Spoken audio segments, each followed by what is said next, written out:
Three questions. The first question, when do you know to stop when you are meditating? When the bell goes. Very simple. Don't you think? When the bell goes, it's time for lunch. We stop. Why do you want to stop? You mean when you're meditating, you cannot stop? Yeah, if you're meditating, you cannot stop. You know what that means? You're sleeping. You already dozed into sleeping. You don't know when to stop, who you are. Well, I have people who, every time when we have the 7 days meditation retreat, the same question always came, not the same person, the question always asked of me. It says, Reverend, it seems that I went into samadhi. So I started to meditate on the 3rd day, and then suddenly I got into concentration. I got into emptiness.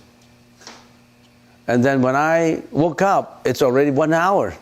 So is that concentration in samadhi? So I kept on asking him, I said, how do you feel? I don't know, I didn't feel anything. I said, yes, you were sleeping. Because you don't know anything, you are sleeping. And that is not meditation, that is sleeping. And sleeping is a major shortcoming of your practice. There was a monk, a very high level meditating monk, and when he got to a certain age, a senior age, about 70, and every time he continued meditating, he fell asleep. So he said, I cannot keep on like this. If I'm always sleeping, I'm sleeping away my time. If I keep on sleeping in every meditation, I'm wasting my time. He said, I must find a method so that I won't go to sleep. He found a cliff, and it was meditating right at the edge of the cliff. It's like here, meditating in here. So he was on a cliff, and down below is 100 feet. So if you meditate in there, and then if you sleep, boom, you fall into an abyss, you fall into the cliff and you died, 100 feet down. So that's how I must, because I want to enlighten, I want to have enlightenment, I want to get away from reincarnation, I don't want to reincarnate anymore, I must get enlightenment. So he was meditating on a cliff, at the edge of the cliff. And he was meditating at this time. He had to be very alert. So he was meditating. And after about 1 hour, boom, he dropped. He dropped down. And right in the middle of the fall, there was a huge hand, boom, holding him and pushing up to the cliff. And then a man appeared by his side. Oh, who is this Deva? Why you are saving me? Why are you saving me? The Deva is Weito Pusa. You know the Buddha statue right watching us? Right in the center, right there in the shrine? Do the incense burner? There was a Deva. The sword is pointing down, Weito Pusa, protection of Buddhism. He was a Deva. And this Deva always wanted to protect practitioners of Buddhism. And he said, I am Veda. I'm protecting you because you have the courage to do that. I respect people who have the courage, even at the expense of sacrificing your life, you still want to get enlightened. I like to protect that kind of people because you can risk your life into practice. So you are very good in your practice, so I must protect you. I won't let you die. Oh, thank you very much. Thank you very much. And I want to practice again, but I want to ask you one more question.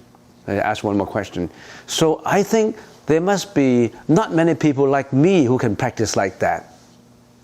All of a sudden he feels some arrogance in him. I am that kind of a person who is courageous, and not many people are like that. So I even get the protection from the Deva. So I must be very high level. And Vedor Deva said, oh, all of a sudden you're not humble anymore. Because of the lack of humbleness, I'm not going to protect you anymore. You're not humble, you're arrogant.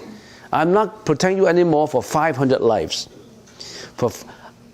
I always like to protect people who practice, who even at the expense of sacrificing his life, but because you are arrogant, you're not humble, I'm not going to protect you anymore. So all of a sudden, Vedor disappeared. And this meditator was really regretful. Oh, I was very arrogant. I was not humble enough. Well, what should I do? Well, I'll continue. I don't really care. I must not go into sleep. I must continue to practice at the edge of the cliff. And even though if I drop dead, so let be it. If I drop dead, let be it. Because I want, what's the use? If I always sleep, I cannot get enlightened. What's the use of living? I may as well prefer death. So he continued to meditate at the edge of the cliff. And he continued to meditate and meditate. But he was so tired that boom, he dropped again. The second time dropping into the cliff. And then this hand appeared again and pushed him up. Oh, why did you save me, Deva Veda? Because of one thought already surpassed 500 lives. Because you're so courageous, because you're even at the sacrifice of your life, you still want to continue. That thought already surpassed 500 lives, so I came back for you. But at that time, he was really very enlightened, and he continued to practice, and no more sleeping anymore for him. So sleeping is a major shortcoming of the practice of Buddhism. Sleeping. So you ask me, when do you know to stop when you are meditating? If you are sleeping, you don't know when to stop until your head hit the floor. Then you boom, you stop. But if you are not sleeping, I'm sure you know when to stop. When the bell goes, you don't know how to stop. Go for lunch, you go stop. Next question in the same paper. How long does an individual stay in hell or ghost realm?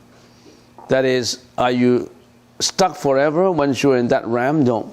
If you're in that realm and you got stuck forever in there, that means there is permanence. There is self-sustaining nature, and that's contradictory. So nothing is not changing. Everything is impermanent. Even people suffering in hell, maybe for a long time, but that's not going to be permanent. When the time ripes, it will go on to the next realm again. So you'll not be in hell all the time. It may be for a very long time, but you may not be there all the time. I read in a sutra that there was a very corrupt and vicious official in a certain ancient dynasty in China. And he was responsible for a rebellion against the king, and he was responsible also for the killing of a very courageous general in the imperial court. He talked the king into killing that general. And that general was so patriotic that the whole country, all the people of that country loved him. So later people find out about the corruption of this official, and he was punished accordingly. And then this official, when he died, he went down to hell because of his corrupted practices. And then Siddhagarbha Bodhisattva was preaching Buddhism in hell. And one day he met that official. Siddhagarbha Bodhisattva said, why don't you chant the Buddha's name? If you chant enough of that Buddha's name, then you may have the merit to get out from hell. And this official was so covered with impurity and mental afflictions that, you know what he said? I don't want to chant in the name. I'm suffering and I don't want to chant in the name. And Siddhagarbha said, just Amitabha. in the mind of Siddhagarbha Bodhisattva, if he said, I don't want to chant Amitabha, still he chants Amitabha, right? Then he may have an elevation. But you know what he said? He said, I don't want to chant that name. He didn't even mention Amitabha, because he was so much covered with karmic energy that he didn't even mention negatively that name. Because once you mention that name, then it hits your alaya consciousness, you may have a chance to get out. But even that, he didn't have the benefit of that name to get out from hell, and he's suffering in hell. So how long? Depends on karmic energy in hell. Next question. Reverend, what do you think about abortion? Do you agree with abortion? Human abortion, I already mentioned a few weeks ago. The Buddhist teaching is against all killing. Is abortion a killing? Abortion is a killing. And according to the United Nations statistics, you know how many abortions are there per day? How many babies get killed internationally? Abortion. 4 million. Check Google if you don't believe me. 4 million per year abortions internationally. So imagine, approximately about 15 million got killed in the First World War. And the First World War lasted for how long? 2-3 years? So every year 4 million aborted children, aborted death. So 3 years is 12 million already. 4 million, we human beings kill 4 million babies per year. And who are these babies? They are your sons and daughters. You kill your own sons and daughters. Every year, 4 millions. You imagine what kind of practices you're doing. What do you do? Atrociously. You kill your own, not just your own species, your own beloved ones. You brought him to the world because of your sensual satisfaction that you required, or whatever it is, your love, you call it love, quote unquote, I don't know if you know what is love, by your definition of love. You come to this sensuous world and you thought that you need that kind of relationship, and because of that, you brought that baby to the world. If you brought that baby to the world, you have a responsibility to keep him alive. But usually most people said, I didn't bring him to the world. I just did it out of my, I didn't know about it. They preach ignorance. So abortion, the Buddhist teaching does not agree with any killing. And also, why did that baby come to the world? Because of you, your relationship. And when a baby comes to the world, he will grow up if you don't have the abortion. And usually there are 4 reasons why they come to this world. Your children. 4 reasons why your children come to this world, to be your sons, to be your daughters. Well, there's 4 reasons. Still remember? Number 1, repayment of a debt. He's going to repay you because he owed you something in the previous lives.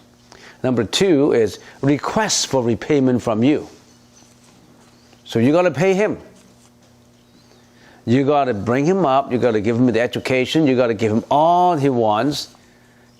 He hates you. He disliked you. He showed no filial piety towards you. He just wants you to repay his debt. If he is repaying you, you are okay, because he's making all the money and said, Mom and Dad, I'm giving you a big a Mercedes-Benz for Christmas, because he owed you the money. He didn't mean to love you. He didn't love you. He just gave you the money. So it's repayment of debt or request for repayment of debt. Now that is purely on material. There are 2 other reasons based on emotions. Because he came back for the repayment of an emotion. Because he loved you and you didn't love him before, now he come back with the love. You have to love him. Love her, the baby. He doesn't love you, but you loved him. So there are parents who love their children so much, but their children hate them. your repayment of an emotion, or you ask for repayment of emotion, or maybe he loves you and you don't love him. The children who love his parents so much, and then his brother or sister didn't love the parents because he's repaying his emotional love to the parents. It could be vice versa. So all these children come with a reason. All this, we are together with unfinished businesses. Could be a debt, could be an emotion. Which one it is for you? You know. It's private. Okay, so the Buddha's teaching said, no killing, so no abortion. Don't do that kind of relationship irresponsibly, because you brought that baby to the world yourself. Although it's through ignorance, you have to live up to it. Be responsible. Don't just kill him. You could kill the mom too, the pregnant woman too. It could be two lives. Next question. Currently, there's a man on death row for a terrible crime. He would like to donate his organs, but this has become controversial because some feel there is a kind of redemption in this act, so think this should not be allowed. Well, donation of an organ, we talk about it many times. When a man passes away, when a person passes away, his consciousness may not leave within the 8 hours. So he still have feelings. The dead person may be clinically pronounced as death, but he still have feeling within the 8 hours.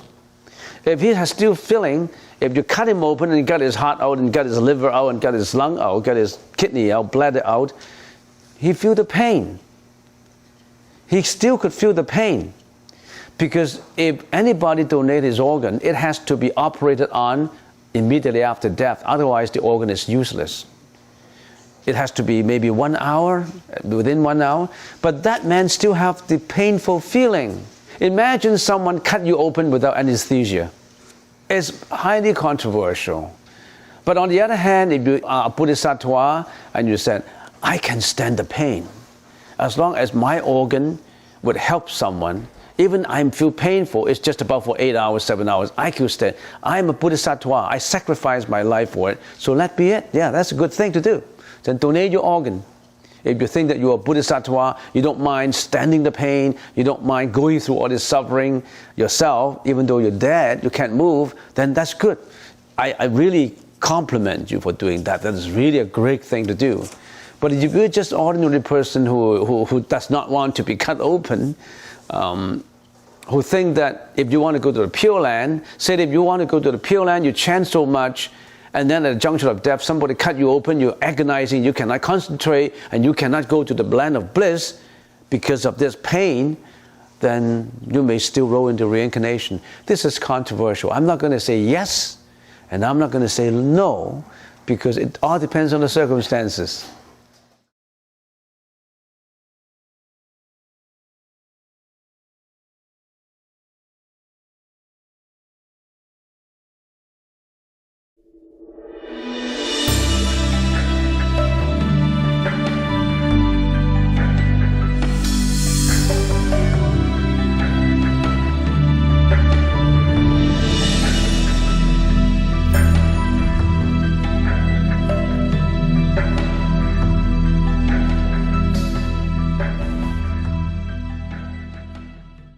Yes? I have a question. Yes? Let's see if I can phrase it. So in the video you talked about cause and effect. And I think about the choices that we make, cause and effect. And we try to be good people, and so we try to make good choices so that the effect is positive. But what happens if you're in a situation when you make a choice in either way, there's suffering that would happen to either side? Mm-hmm. So how do you choose? So you're making an assumption that sometimes you don't know what to choose because both are bringing out effects. I think what we always need is wisdom. You need the wisdom to make the right choice. And what differentiates people from a person without wisdom and a person with wisdom is this person who has wisdom cultivated the wisdom. And this person without wisdom, he doesn't really care. He just go on every day, or going all the routines and the rigmaroles of everything, going to breakfast and lunch and dinner and going out partying and playing and karaoke and all that. He or she didn't really care about wisdom. So he or she, in most cases, may be making the wrong choice. So what we should do is we should cultivate wisdom. And that's what the Buddha has been talking about. The Buddha said we should be cultivating prajna. It spells P-R-A-J-N-A. That's a very important word. We call it prajna, paramitta. Pra, that means beyond. Jna is wisdom. This is the kind of wisdom that goes beyond just ordinary intelligence. And that's contained in the Buddha's teaching. And that's contained in, when you meditate deeply into it, it may come out in you because you already have cultivated such wisdom in your previous life, and it just takes a few sessions of meditation to bring it out. You have to be reminded. And some people who practice meditation before in the previous life, sometimes they come for a few sessions and it triggers the seeds. All the seeds of meditations will be wriggling and going, and all these flowers will be trying to sprout out. So that's the purpose of building a temple. That's the purpose of this monk or many other monks who's giving you lectures, is to make sure that the seeds in you are ready to sprout and blossom. And some may not have the seeds. If you haven't got those seeds, we just sow those seeds for you. We spread those seeds in your field of mentality. But if you continue to meditate, and all this that you already have built up would come out, it would try to trigger all those things that you already have. And during the meditation, your lecturer, your teacher may add on some more to it. So most people get a lot of wisdom during meditation, and also from insightful contemplation. Like when you're reading a book, and that's the reason why it's important to study teachings.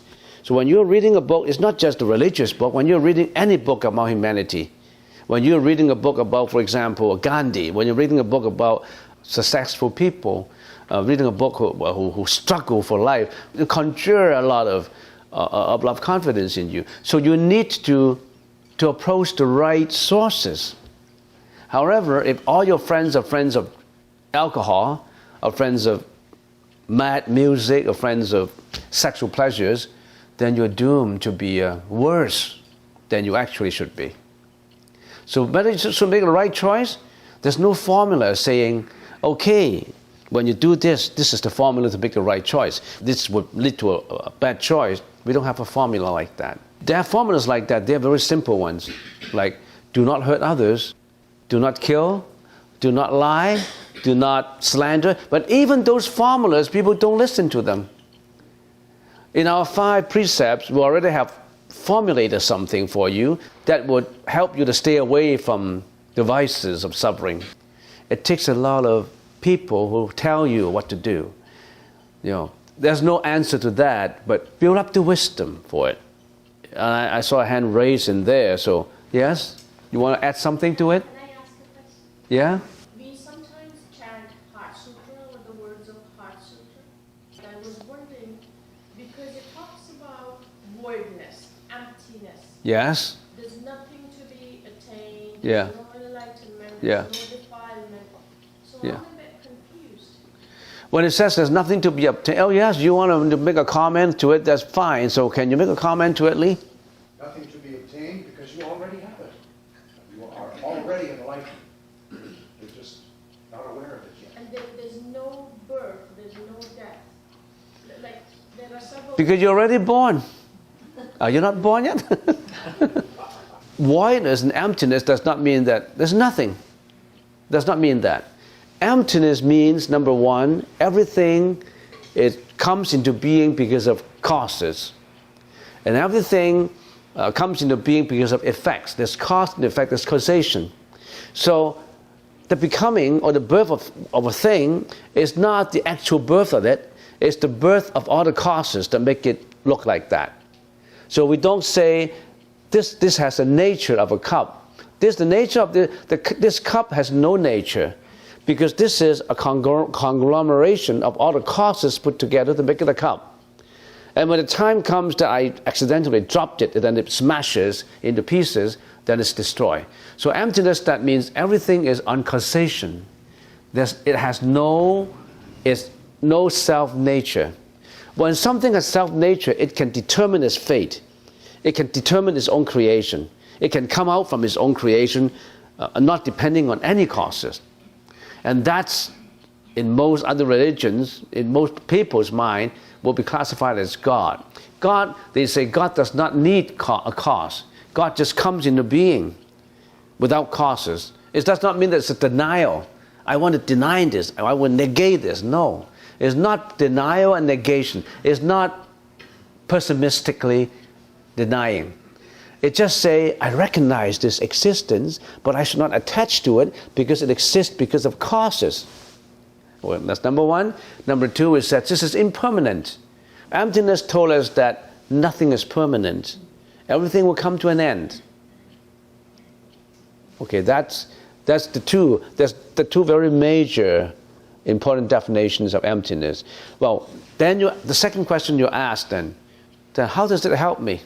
By understanding emptiness, by understanding voidness, how does it help me in my life? I want benefits so that I can learn better.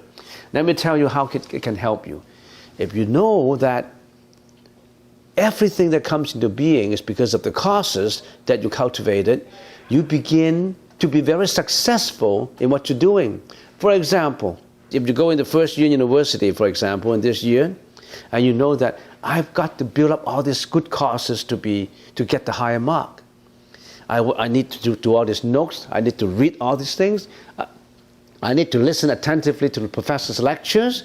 And I need to be very conscientious and confident in what I'm learning. I want to build up all the good causes that will lead me to that A, grade A in this course. I want to build up those causes. If I'm a bad student, I don't really care. I just go to lecture every day and drowsy, and I may not even have the textbook, and I just say, oh, I'm getting along, I've just enjoyed university life. What's the mark that I got, I don't really care. So you're not building up causes to get good records of your schooling, of university education. Then you may not get it. So you want to build up all the causes of success in whatever you do, and university education is just an example. In your job, in your employment, in your life, you want to build up every good cause that would lead to every good effect. So you become very positive. You become a planner. You plan all those causes so that you can get that success. If you're not a good planner, you won't build up causes for it. If you want your kids to be very successful, the parents should build up all these causes to educate the kids to go towards that success. Right? And as far as impermanence is concerned, you know that nothing exists for too long. That you know that life is short. You know that you should not attach to things because everything is impermanent. But however, although everything is impermanent, you want to do as much as you can within your responsibility in your lifetime to achieve what you want. Yeah? You have something to add on? Yeah. A consideration to the first question is the quality of one's intention when we make choices. Yeah. We may not make the right choice, but we had a wholesome intention. Yeah. Ultimately, our karmic energy is a reflection of the quality of that intention. Yeah, that's a good comment. Well, yeah. But it didn't work out that way. That's right. If you already have meditated, and if you have done all your best, if you always meditate, if you're always in the process of building up your prajna, your wisdom, the probability that you commit errors is gradually getting less and less and less until it comes up to maybe about 0.5%. Whereas if you didn't learn it, it may be 100% errors. Yeah. Just a few words on the meditation. Some people may not fully understand. What is meditation? Meditation is an introversion of your attention to purify your mind. An introversion of attention. That means you are not trying to divert all your attention outside and attach to them. What do we do if we do not have introversion of attention? What do we do? Usually all our attention is extroversion. So that's the difference between an extrovert, sometimes we say, and an introvert. And sometimes we say, I'm an introvert, I'm a failure. And look at those extroverts, they are sociable, they get along with other people. There's no such thing as right or wrong in being an introvert.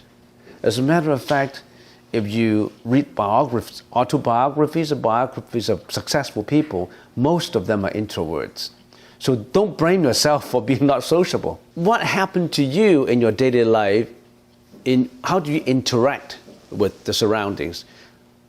You interact through what? Through your senses. You interact through your senses.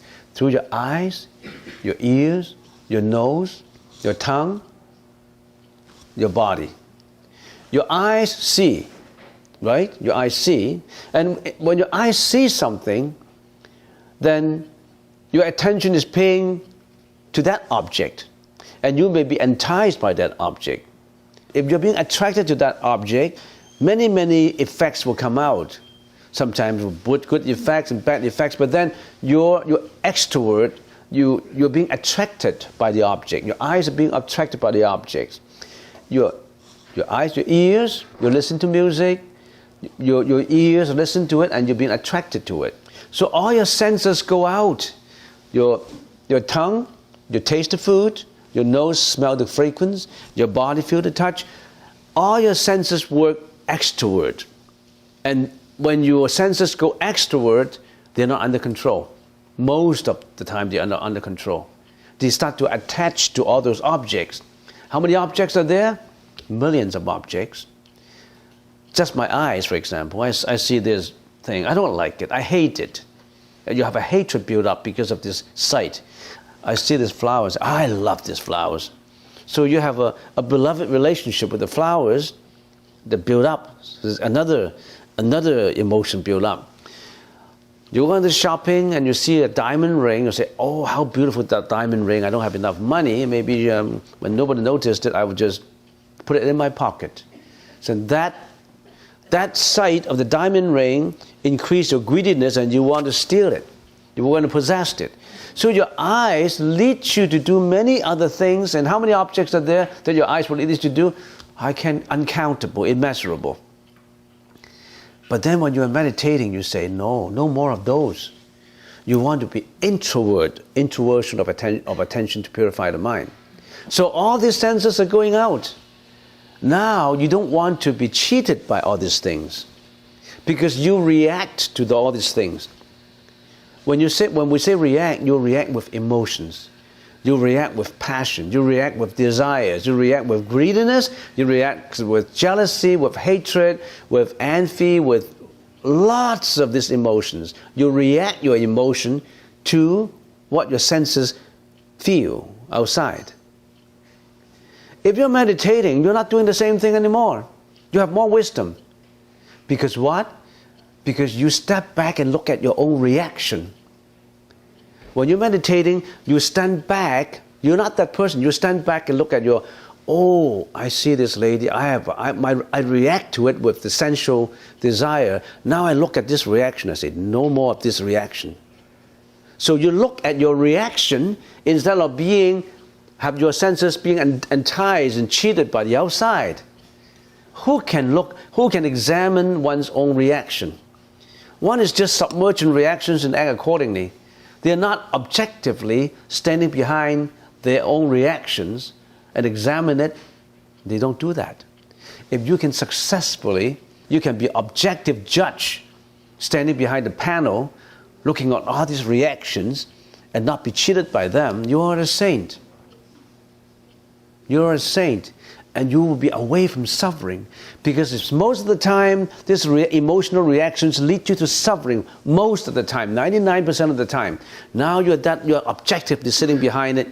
You don't get cheated by it. You are enjoying happiness, not a reaction. You're responding to a reaction. A response is different from a reaction. A reaction is emotional. A response is rational. Which one you prefer? You want to be objectively rational, right? Because why?